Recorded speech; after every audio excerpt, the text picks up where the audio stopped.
Salut, salut, j'espère que vous allez bien. Donc, petit débrief ce matin, pas grand-chose en réalité à dire. J'ai pris hier soir, c'était pendant la nuit, Euro USD, donc à l'achat. Je voulais vous faire une petite analyse à ce moment-là, mais bon, flemme de rallumer le PC, etc. Donc, je l'ai déclenché ici, sur une zone que je trouvais assez cohérente. J'ai attendu l'augmentation des spreads pour partir sur le trade. J'ai fait une première clôture en un pour 2 ici, là-haut. Un petit peu 950 exactement, parce que j'ai pris le trade à 750 sur mon broker. Ça a donné bon, un petit trade tranquillou. Honnêtement, il y a pas grand-chose à ajouter là-dessus. C'était c'était cadeau, c'était donné. Bonne petite ouverture de semaine.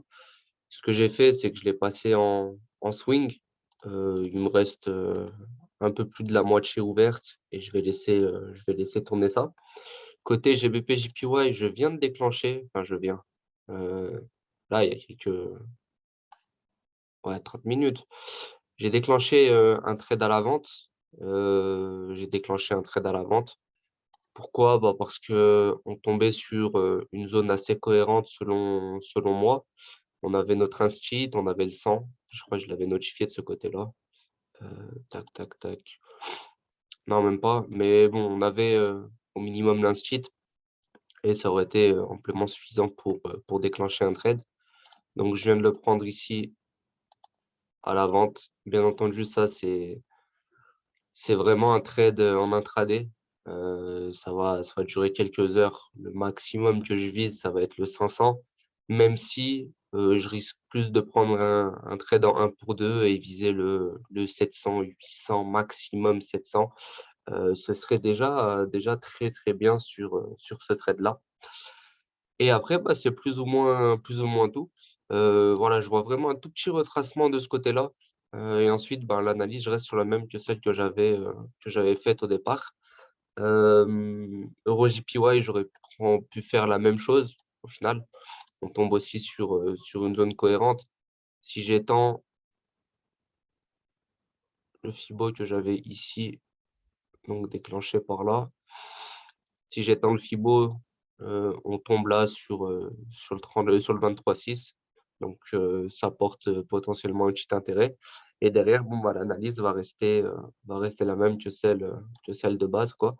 J'avais pas remarqué ça la dernière fois. Euh, Tac, tac, tac. En fait, c'était hier, ça. Ça aurait pu être une belle zone pour récupérer le trade d'hier, ça. Même si la meilleure était vraiment là, tout en bas. Vraiment tout en bas, c'était la position entre guillemets parfaite. Et c'est tout ce que je vois pour la matinée.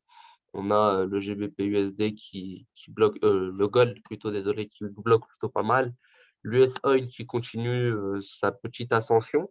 Donc, bon, bah, c'est cool, ça follow le plan.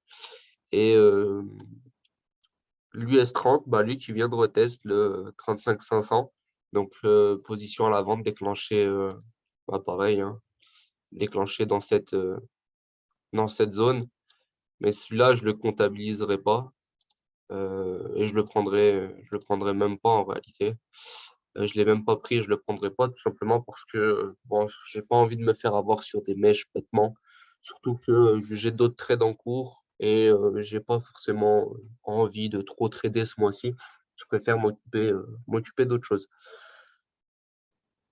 J'espère que votre début de semaine se passe bien. N'hésitez pas sur Discord si vous avez des questions, si vous voulez échanger, même les personnes qui n'y connaissent pas grand-chose, si vous avez envie de parler avec moi ou avec l'équipe, n'hésitez pas à le faire sur le salon textuel dédié. Et pour les autres, en privé dès que vous le voulez ou en live quand vous le voulez, peu importe. Passez tous une bonne journée et on se donne rendez-vous un petit peu plus tard, soit dans la journée, soit dans la semaine. Salut tout le monde.